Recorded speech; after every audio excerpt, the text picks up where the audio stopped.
आरक्षण मामले को लेकर मुख्यमंत्री भूपेश बघेल का बयान सामने आया है। उन्होंने कहा है कि बीजेपी आरक्षण सेंट्रल गवर्नमेंट ने भर्तियां भी बंद कर दी हैं। पूर्व में सार्वजनिक उपक्रमों में नौकरी मिल रही थी, वह भी बंद कर दी गई है। सार्वजनिक उपक्रमों का निजीकरण किया जा रहा है। एससी, एसटी, ओबीसी और महिला वर्ग से किसी को भी आरक्षण न मिले, यह इच्छा केंद्र की है।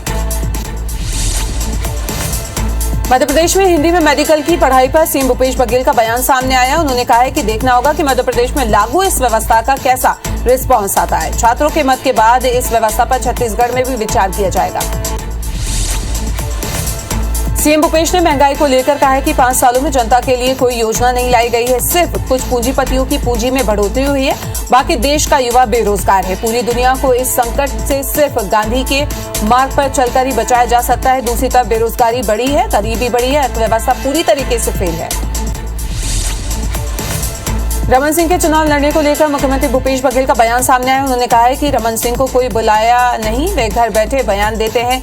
बता दें कि पूर्व मुख्यमंत्री ने चुनाव लड़ने को पार्टी का निर्णय बताया था।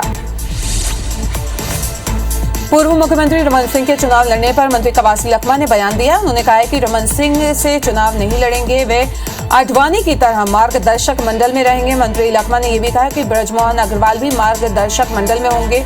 अजय चंद्राकर जब से प्रवक्ता बने तो सो रहे हैं। पूर्व मुख्यमंत्री रमन सिंह ने छत्तीसगढ़ सरकार पर निशाना साधा। उन्होंने सड़कों को लेकर प्रदर्शन कर सरकार को घेराया और कहा है कि भूपेश सरकार सड़कों की मरम्मत भी नहीं कर पा रही है। रमन सिंह ने कहा है कि जितनी राशि जारी हुई है उससे सड़कों की मरम्मत 20 साल में लग जाएंगे। रायपुर में बीजेपी ने प्रेस कॉन्फ्रेंस कर राज्य सरकार पर आरोप लगाया। उन्होंने कहा कि सरकार ने सहकारिता आंदोलन का फालूदा निकाल दिया है। बैजनाथ कमेटी को इस सरकार ने दरकिनार कर दिया है। जिलों में प्रशासन की नियुक्ति की जा रही है। सोसाइटी को घाटे का पैसा नहीं दिया जा रहा है। बीजेपी ने कहा है कि पंचायती राज की शक्तियों को सरकार कम कर रही है। गौठान समितियों की नियुक्ति का कोई आधार नहीं है। राजीव मितान क्लब में नियुक्ति भी रेवड़ी की तरह बांटी जा रही है। क्लब ने खर्चा कहां किया जा रहा है किसको नहीं पता है। सरकार नियमों को किनारे पर कर रेवड़ी बांट रही है। केंद्र ने अलग से सहकारिता विभाग बनाया है। भाजपा प्रदेश उपाध्यक्ष शिवरतन शर्मा ने कहा है कि राज्य सरकार नियम तोड़ रही है। आरक्षण के नाम पर सरकार आदिवासियों को ठग रही है। 11,000 पंचायतों में मनरेगा का 2 अरब का भुगतान बाकी है। सरकार अवैध वसूली में जुटी हुई है। इसी लेकर उन्होंने कहा है कि राज्यपाल को इस पर संज्ञान लेना चाहिए। पूर्व मुख्यमंत्री रमन सिंह के बयानों को लेकर भिलाई के रेल चौक में युवा कांग्रेस ने प्रदर्शन किया। युवा कांग्रेस कार्यकर्ताओं ने कहा है कि रमन सिंह लगातार अनर्गल बयानबाजी कर रहे हैं। मनोज मंडावी के निधन से शोक के बीच भी वे बयानबाजी से बाज नहीं आ रहे हैं। कवर्धा में 7 महीने से वेतन नहीं मिलने से नाराज व्यान योजना के अंतर्गत काम करने वाली महिलाओं ने कलेक्ट्रेट का घेराव किया। जिले भर से लगभग 700 से ज्यादा महिलाएं कलेक्ट्रेट पहुंची, जिन्होंने वेतन देने की मांग की है। महिलाओं का आरोप है कि 7 महीने हो गए, उन्हें एक पैसा भी नहीं मिला है। 10 जिला पंचायत के अधिकारियों ने जल्द भुगतान का दावा किया है। जांजगीर चांपा के कुकरा गांव में निर्माणाधीन सड़क की वजह से अव्यवस्थाओं को लेकर चक्का जाम कर दिया है, जिसकी सूचना पर पुलिस और प्रशासन मौके पर पहुंचा, जिन्होंने प्रदर्शन कर रहे लोगों को मनाने की कोशिश की। वहीं जाम की वजह से सड़कों पर गाड़ियों की लंबी लाइन भी लग गई। रायगढ़ में बिजली विभाग के 227 करोड़ रुपए बकाए हैं। इसे लेकर नियामक आयोग ने बिजली विभाग को फटकार लगाई है और मार्च तक एरियर्स वसूल करने के निर्देश भी दिए। बिजली विभाग ने वसूली के लिए 4 टीमें बनाई हैं। मुंगेली के ग्राम पंचायत करहली में सरपंच ने नाली निर्माण में जमकर भ्रष्टाचार किया है। ग्रामीणों का आरोप है कि घटिया निर्माण सामग्री का इस्तेमाल करके नालियों का निर्माण किया जा रहा है। वहीं इस मामले पर सरपंच कुछ भी कहने से बच रहे हैं। दुर्ग जिले में मवेशी हादसों का कारण बन रहे हैं। निगम क्षेत्र में गौठान होने के बावजूद मवेशी सड़कों पर बैठे हुए हैं। उन्हें हटाने में निगम अमला भी नाकाम है। नगर निगम नेता प्रतिपक्ष ने निगम में प्रशासन को लापरवाह बताया है। दुर्ग लोकसभा सांसद ने गौठान योजना में हेराफेरी का आरोप लगाया है। बलरामपुर में IBC 24 की खबर का असर हुआ है। राजपुर में टेंडर गड़बड़ी मामले में कलेक्टर ने नगर पंचायत CMO को हटा दिया है। कार्यालय में टेंडर फॉर्म को लेकर ठेकेदार और कर्मचारी के बीच विवाद हुआ था। इसके अलावा वित्तीय अनियमितताओं की भी शिकायत की, जो जांच में सही पाई गई है। बिलासपुर जोनल स्टेशन के 22 ट्रेनों के समय सारणी में आंशिक परिवर्तन किया गया है।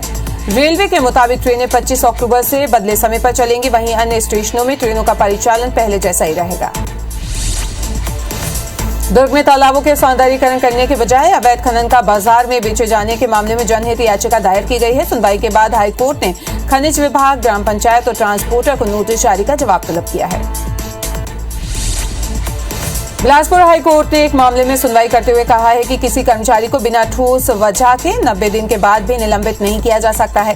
कोर्ट ने सुप्रीम कोर्ट से नियम का हवाला देकर याचिकाकर्ता को बहाल करने का आदेश दिया है। छत्तीसगढ़ रायपुर के स्टोर कम मेंटेनेंस में ऑफिसर के पद पर पदस्थ पंकज उपाध्याय ने याचिका दायर की थी।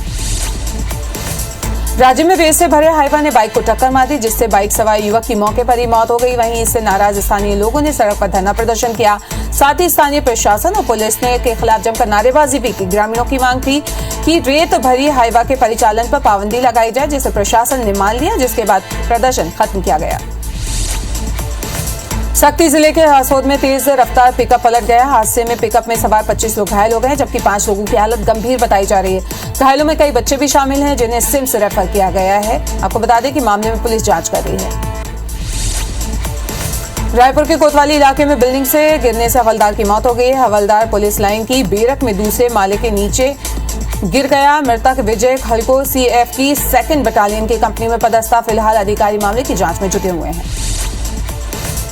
रायगढ़ में ट्रांसफार्मर को ठीक करने के दौरान करंट की चपेट में आने से ग्रामीण की मौत हो गई। घटना लिलुंगा ब्लॉक के चौरगा की बताई जा रही है। जानकारी के मुताबिक युवक बिना किसी संसाधन के ट्रांसफार्मर के ऊपर पोल पर चढ़ गया था और बिजली आने की वजह से वो करंट की चपेट में आ गया। सरायपाली में 3 भालू ने युवक पर हमला कर दिया है। भालू के हमले से युवक गंभीर रूप से घायल हो गया। उसे वसना के सामुदायिक स्वास्थ्य केंद्र में भर्ती कराया गया। घटना वसना के रूपावाली गांव की है। भालुओं की दस्तक से लोग दहशत में हैं। केशकाल में जंगल पे पेड़ पर लटकी युवती की लाश मिलने से सनसनी फैल गई है। युवती दशहरे के दिन से लापता थी। परिजनों ने कपड़े से लाश की पहचान की। शव करीब 18 दिन पुराना बताया जा रहा है। फिलहाल पुलिस मामले की जांच कर रही है। अंबिकापुर में 2 साल की बच्ची की मौत पर थाने में शिकायत हुई है। बच्ची के परिजनों ने कुसमी के एक मेडिकल संचालक पर इंजेक्शन लगाने का आरोप लगाया है। मेडिकल कॉलेज अस्पताल पहुंचने से पहले ही बच्ची ने दम तोड़ लिया। परिजनों ने पुलिस को इसकी शिकायत की है। बलरामपुर के शंकरगढ़ इलाके में हुई हत्या की गुत्थी सुलझ गई है। पुलिस ने हत्या के आरोपी मृतक की पत्नी को गिरफ्तार किया है। पति की दूसरी महिला के साथ अवैध संबंध थे। वे अपनी प्रेमिका के साथ ही रह रहा था। इसी से आक्रोशित होकर महिला ने अपने पति की हत्या कर दी।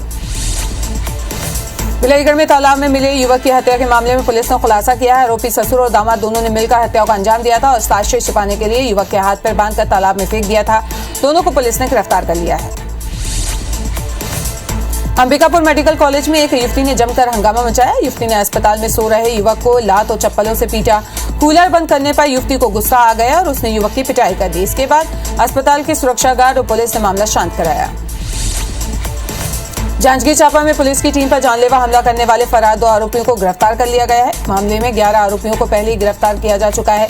वहीं कई आरोपियों की पुलिस अभी भी तलाश कर रही है। दरअसल साल 2021 में अडभार चौक की पुलिस दीपावली पर्व पर शांति व्यवस्था बनाए रखने के लिए पेट्रोलिंग पर निकली हुई थी, तभी जुआरियों ने उन पर हमला कर दिया था। जांजगीर चांपा की अकरतला थाना पुलिस ने शादी का झांसा देकर दुष्कर्म करने वाले आरोपी को गिरफ्तार किया है। पीड़िता ने शिकायत में बताया था कि आरोपी से फेसबुक के जरिए दोस्ती हुई थी, जिसके बाद उसने दुष्कर्म की वारदात को अंजाम दिया।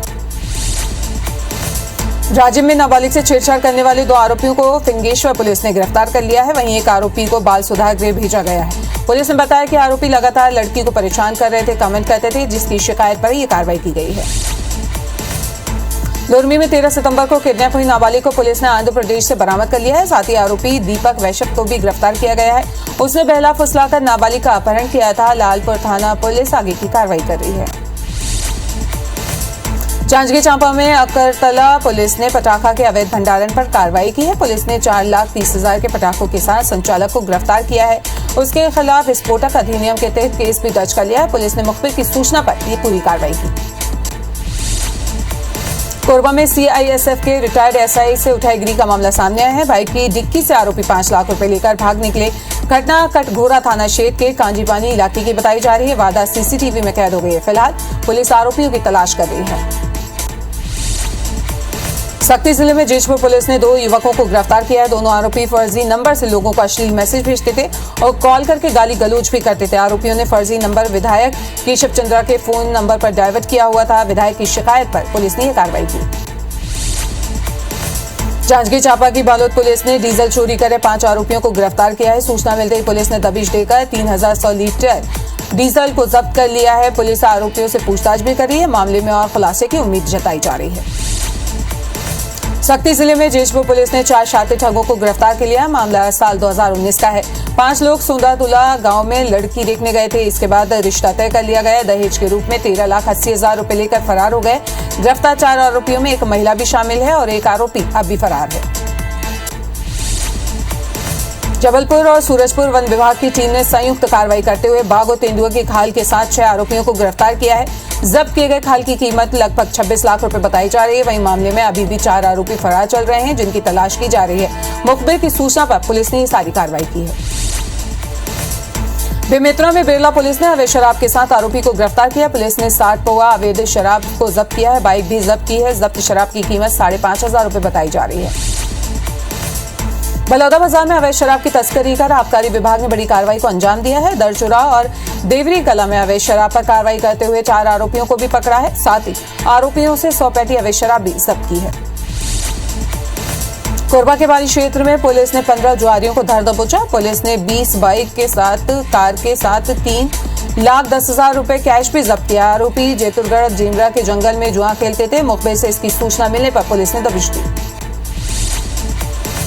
छत्तीसगढ़ में मानसून की विदाई के साथ ही बारिश का दौर लगातार जारी है। मौसम विभाग के मुताबिक कई हिस्सों में मध्यम बारिश हो सकती है। वहीं प्रदेश के कुछ और भाग में मानसून की विदाई की संभावना जताई जा रही है। कवर्धा में बारिश से सब्जी, सोयाबीन और धान की फसलें खराब होने की कगार पर हैं। धान की फसल लगभग तैयार हो चुकी है। सब्जियों के साथ फलों में भी बारिश का असर देखने को मिल रहा है। भारतीय किसान संघ ने सर्वे कर मुआवजे की मांग की है। जिला प्रशासन ने कृषि और राजस्व विभाग को सर्वे के निर्देश दिए हैं। भारत के सबसे जहरीले सांप किंग कोबरा को कोरबा जिले में एक घर से पास से पकड़ा गया है। दरअसल इसकी सूचना ग्रामीणों ने वन विभाग को दी थी, जिसके बाद एसडीओ आशीष खेरवार की मौजूदगी में सांप का रेस्क्यू किया गया। सांप की लंबाई 12.5 फीट बताई जा रही है। मामला परसखेत वन परिक्षेत्र का है। सरायपाली के वसना ब्लॉक का नानका सागर गांव गुलाबी गांव के नाम से भी मशहूर है। यहां स्कूली बच्चों को पढ़ाई के साथ साथ ट्रैफिक नियमों की जानकारी भी दी जा रही है। गांव में ट्रैफिक रूल तोड़ने का जुर्माने का प्रावधान भी है। इसका मकसद गांव वालों को यातायात नियमों के प्रति जागरूक करना है।